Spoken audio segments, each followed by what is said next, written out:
I bet you $5. Nobody gonna have on Adidas whatsoever. I guarantee y'all. And if they do, it's Adidas.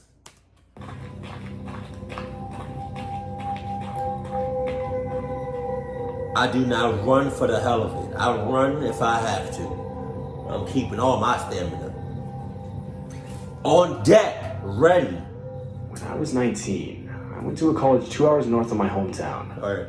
Maybe once every month or so, I would head back home for the weekend to stay with my family.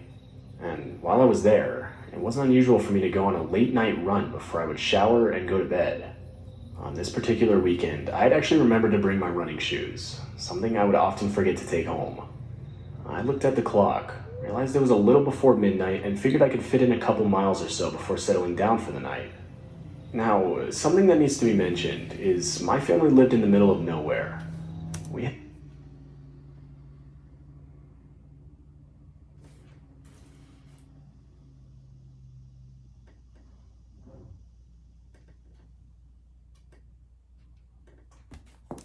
a nice house, just almost all around the area was covered in endless cornfields and dirt roads.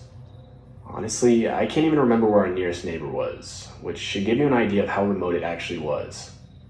Anyway, I began my run on the usual dirt roads surrounded on both sides by cornfields. Looking back, it was actually a pretty creepy setting, especially considering the time of night, though I usually take some earbuds to listen to music, which usually gets me in a different headspace and causes me to forget all about it. I was running for maybe 10 minutes when the sound of a car coming up on the road behind me overcame the music from my earbuds. It startled me at first, as I didn't think any cars would be out this late, especially this deep into the middle of nowhere. I'm saying, so all these red flags, you know what I mean, just splurging up, they're just coming up. You already, aren't you running? Aren't you outside? Don't you got your running shoes?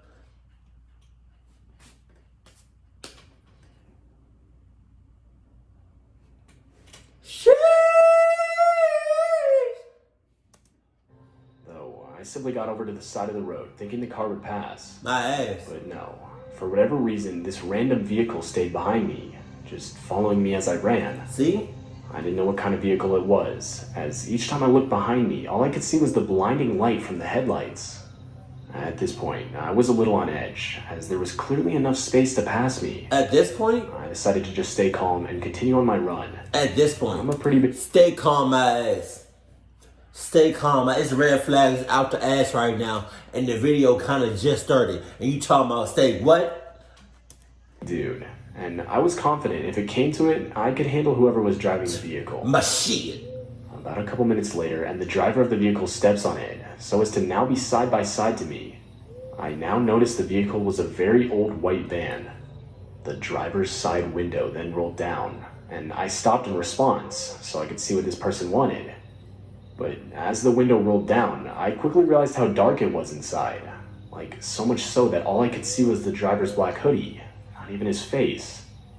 Hey man, do you want to ride? What? It's raining pretty hard outside now. I'm good. But the weird thing is that it wasn't. Not even enough to be considered a drizzle. I held back my response for a second, as I could now clearly hear shuffling around in the back of the van. It's safe to say the situation wasn't sitting well with me, and so I responded to the guy, thanking him, but overall declining his request. I turned around to continue running, and luckily, the van now sped past me, down the road and into the darkness. Alright. I thought that would be the end of it. Yeah. But of course, it wasn't. No. Not even 5 minutes passed since the encounter, when I could see the van in front of me stopped in the middle of the road. But not like on the side, rather it was sideways, so as to block the whole road. As I got closer, I could make out a few people, maybe 3 or 4 wearing all black walking near the van. I figured whatever was happening I didn't want any part of, and decided to just head back home the way I came instead of completing my usual loop. But to my absolute horror, as I turned around, I could see another pair of headlights gaining on me. I didn't know if it had anything to do with the van, but considering the area I was in and the time of night, there was a good chance it did. Honestly, I felt trapped. I was frozen like a deer in headlights, but that would... short-lived, as I could now hear multiple footsteps running on the road behind me.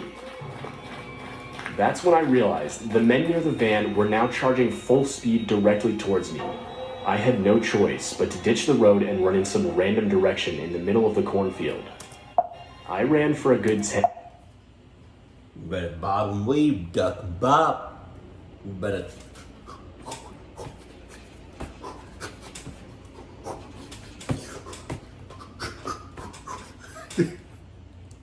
Minutes, and for a good chunk of that, I swear I could hear footsteps behind me. But I was completely alone at this point. Are you? Luckily, my phone didn't fall out of my pocket while I was running, and I was able to track down where I was and how to get home. Now, considering I was in the middle of a cornfield, it took me about 45 minutes. Damn. So I never saw anything the rest of the night. This will most likely forever be the most disturbing thing I'll experience. To this day, I don't know what the intentions of those people were, or even who they were. Though, the fact that they trapped me and started full-on sprinting towards me, at least to me, confirms my suspicion that they did not have good intentions. No shit. I would file a police report that night, but I haven't heard or seen anything since. Not that you know of. They probably still looking. I mean, they probably like still, you know what I mean? They probably still after you. God damn, at a playground? Hold on. There goes some swings. But those baby swings, though. I love me some good old-fashioned swing. Oh, man. A swing and a merry-go-round? Oh, man. But not with the horses. The other merry-go-round. This happened a few months ago, during the time when quarantine and lockdown were at their worst. Oh, my God. And this obviously caused me to spend a lot more time at home than usual. I live alone in an actually nice neighborhood. Usually, when places... I never understood that, though. Now that I think about it, when COVID first hit, at least in Georgia, man, people were going crazy, acting like a chicken with their head cut off, just running around, just doing shit. And we had a curfew in our state. Why? Why? Why do we have a curfew? Our curfew was early as shit. Like, at least in my county, my state, they were strict as hell when COVID first happened. And I'm not even talking about them with the mask. I'm talking about with everything else. You know, like curfews, not be able to go certain places, can't be out at a man. That just shows me America don't know how to act when shit hit the fan. And it just comes out, oh my God. Closed, I would regularly go to the gym. Though, obviously at this point places were closed, which forced me to have to do my runs around the neighborhood. Which, all things considered, when it wasn't blazing hot outside, I actually didn't mind.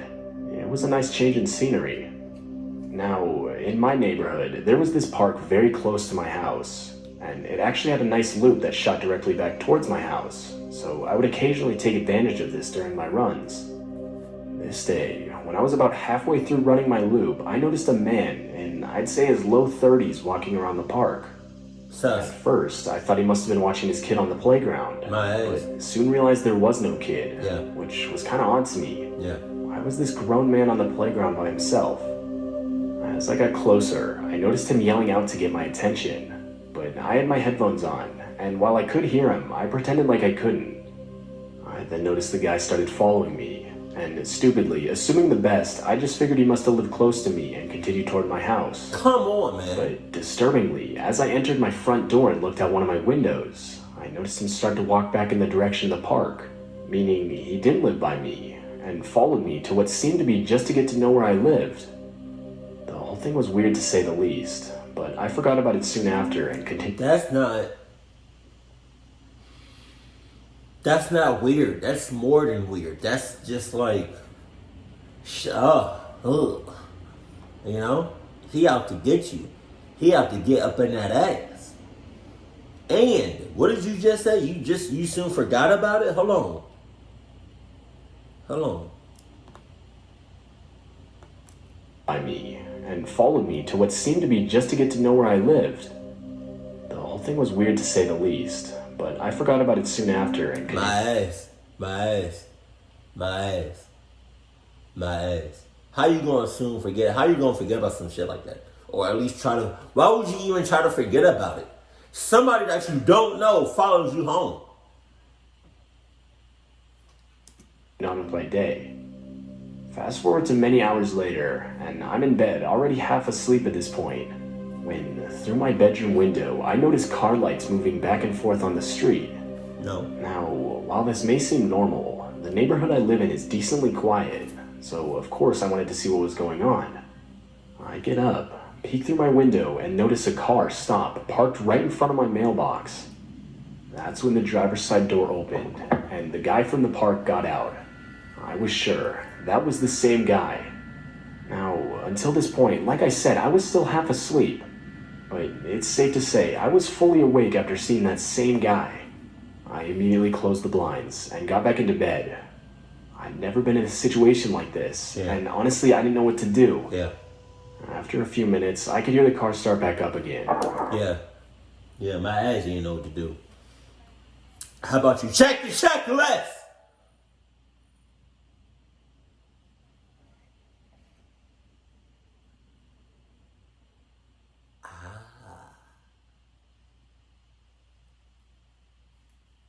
I'm not gonna sing the song. I'm not gonna say checklist. No, I'm not gonna sing it unless you did not check the checklist. How long? By the headlights slowly fading away, which gave me assurance that it was nothing, and I could just go back to sleep. Nice. But that was short-lived. I don't know how much time had passed, but all of a sudden I was woken up by light tapping on my window.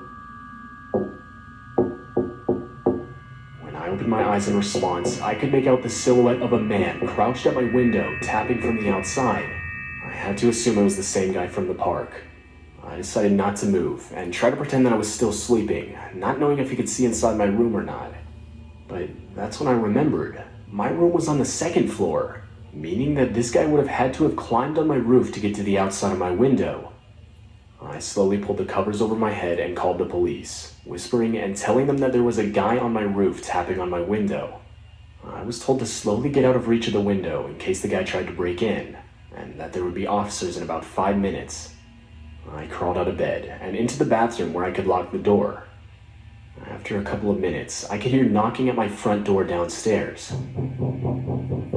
I was still on the phone with the operator when I heard a voice from the front door call out that it was the police. Nice. I told the operator that the police were here and unlocked the bathroom door to go downstairs to meet them.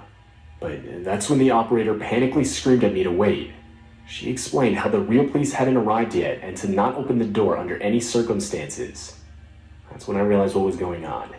Not only did this guy climb on my roof to tap on my window, but he somehow knew I had called the police and was trying to impersonate them to get me to open up the door. Eventually, I heard police sirens and went to go check outside of my bedroom window. There were now 3 police cars and about 5 or 6 officers outside my house. I went downstairs as one of them was knocking on the door. At that point, I thanked the operator and hung up. And when I opened the door to talk to the officer, I told them the whole story. They responded telling me that no one was there when they arrived, but that there was a ladder against the side of my house left behind. How about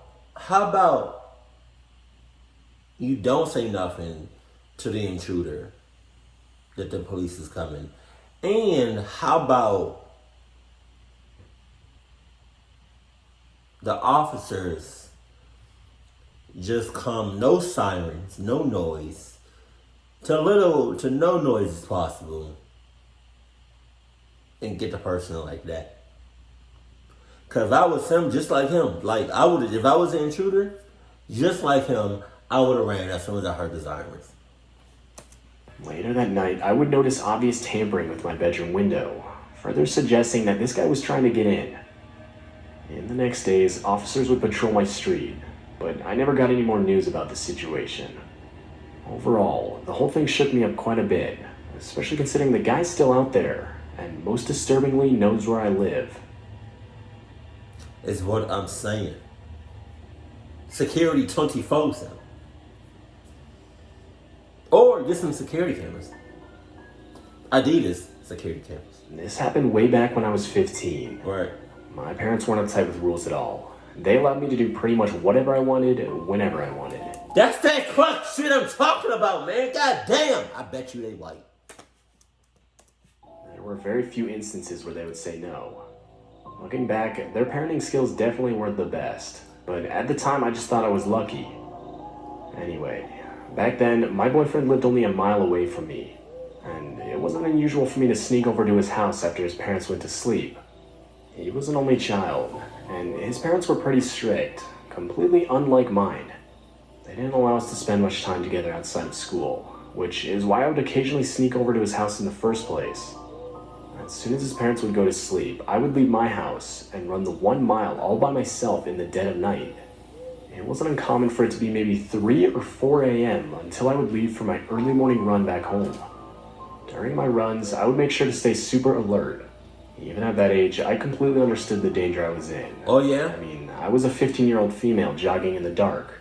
Nobody knew where I was, and this was before cell phones were a thing, making things even worse. This night, I was on my way back, and at this point, I was only about a quarter mile from home.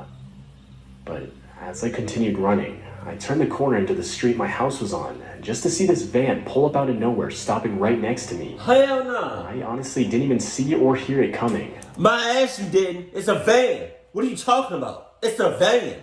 It's a van. It's a van. It's not no high tech, no nothing. It's an old school van. Ain't no way in the world that thing is running on electricity. You know, and these gas. My ass, you did not hear that shit. You heard it. I stopped abruptly, in shock more than anything. But before I could turn and continue running, both the passenger and driver's side doors swung open. Wow. 2 older men stepped out and looked at me. That's when they slowly started moving closer toward me, explaining how my mom told them they had to take me back home. They then smiled the most sinister smiles I had ever seen. Now, while I was young, I wasn't stupid. I realized how much danger I was in. I could feel my fight or flight kick in, and obviously I couldn't fight. I turned around and ran as fast as I could in the direction I came from. I had never run so fast in my life. I knew I didn't have enough time to make it back home before they got in the van and caught up to me. So as soon as I lost sight of them, I ran up to some random house and hid behind a large trash can. My heart was beating out of my chest. I was completely out of breath, which forced me to cover my mouth so as not to be as loud. Not even 20 seconds later, I could hear the rocks on the loose asphalt being crushed by the tires as they slowly crept by. They stopped in front of the house for what felt like an eternity. Through their open windows, I could hear them whispering something to each other, but I couldn't make it out. Thankfully, they didn't get out, and after a while they kept moving forward, stopping by at each of the other houses. I waited until they were out of sight and bolted the rest of the way home. That was the last time I would ever take a run to my boyfriend's house. Looking back, I'm insanely fortunate to have made it out of that situation alive. I'm saying.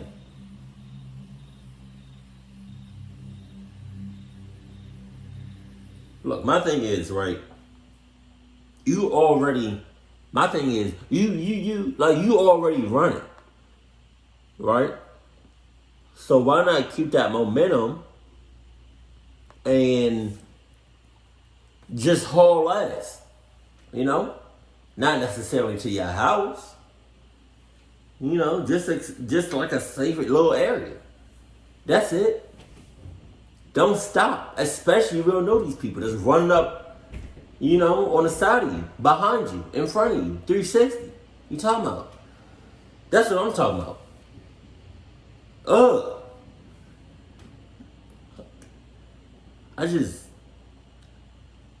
Oh my God.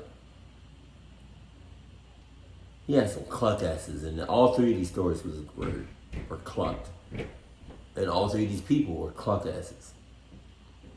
Especially the ones that just stopped dead in their tracks.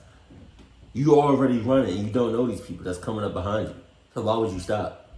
My ass. Keep it cool, keep it classy. And I love you. Stay happy. My family.